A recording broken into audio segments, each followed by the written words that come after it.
코로나로 소화 비만이 늘고 있다는 소식입니다. 등교도 제대로 못하고 또 방학도 겹치다 보니 활동량이 줄어서 과영양 상태가 됐기 때문이란 분석인데 저희 집 아이들도 요즘 살이 부쩍 많이 올랐거든요. 네. 실제로도 조사를 해봤더니 소화 대상 체중이 많이 증가했다라는 연구 결과가 있어요. 네, 실제로 이 등교가 중지되며 소아 확진자가 증가를 했다라는 결과가 나왔는데요. 확진자죠? 네, 확진자가 확 쪘다. 증가했습니다. 네. 삼성 서울병원 연구팀이 만 6세에서 18세 이하 학생 90명을 대상으로 2019년 12월부터 2020년 5월까지 등교 중지 전과 후를 검사했는데요. 네. 등교 중지 이전보다 체중이나 체질량 지수 등 이 비만과 관련된 지표가 모두 증가했다는 결과가 나왔습니다. 등교 중지 이전에는 평균 몸무게가 67.2kg이었는데요. 네. 등교 중지 이후에는 71.1kg으로 많이 늘었네요. 평균 4kg이 증가했고요. 그 체질량 지수를 나타내는 BMI도 26.7에서 27.7로 1 증가한 결과가 나왔습니다.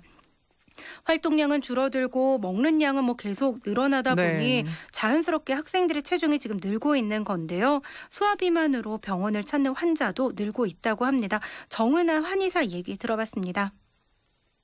코로나가 한 2년 정도 이어지면서 활동량이 많이 줄어들다 보니까 이전보다 소화비만 환자가 확실히 좀 늘기는 했어요. 근데 계절까지 추워지다 보니까 요즘 좀 더 늘어나고 있는 추세인 것 같기는 해요. 한 3, 4개월 만에 5, 6kg 정도 늘었다면서 내원하는 경우도 있고요. 갑자기 살이 찌면서 그냥 배나 엉덩이, 허벅지 살이 다 텄다면서 보여주는 경우도 있어요. 유치원생부터 초등학생, 중학생까지 아주 다양합니다. 먼저 부모님의 유전 내지는 체질이라고 하는 중요한 요인이 있는데요. 부모님 중 한 명이 비만하면 아이가 비만할 확률이 한 50% 정도가 돼요. 그리고 이 외에도 환경적인 원인들이 있는데 유전은 아니지만 주 양육자의 식습관이나 생활습관을 따라가기 때문에 주 양육자가 살이 찌는 습관을 갖고 있다면 아이도 비만이 되기 쉬워요. 이런 살이 찌는 습관이 모두 원인이 되는데 그래서 비만을 생활습관병이라고 하기도 해요. 살이 찌는 습관을 제가 예로 들어본다면은 과식하는 습관, 급하게 먹는 습관,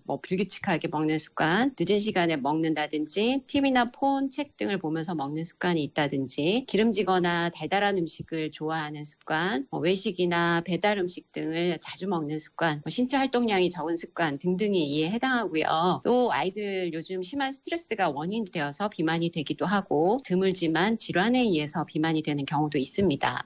춥다 보니까 사실 나가서 활동하면은 감기 걸릴까 봐 걱정되고 그쵸. 집에 있으면 아이들이 계속 군것질을 해서 걱정인데 남은 겨울 비만도 예방하고 좀 건강하게 보내는 법 정은아 한의사 얘기 이어서 들어봤습니다.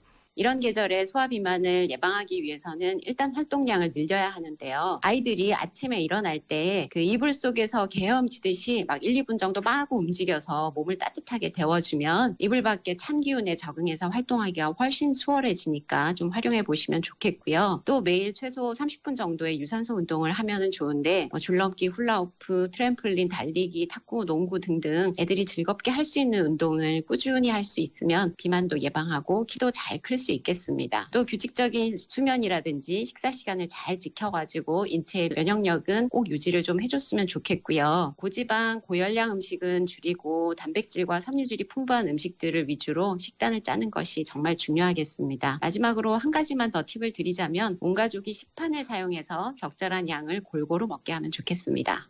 식판 사용하면 좋다고요? 네, 식판 사용은 좋다는데 저도 아직 어른들은 사용을 안 해봤는데 그러게요. 가정 내에서는 아이들을 식판으로 주는데 저랑 남편은 아직 사용을 안 해봤는데 저도 이거를 좀 배워볼까 고민 쓰고선 중입니다. 얘기해 주세요. 후기 좀. 네.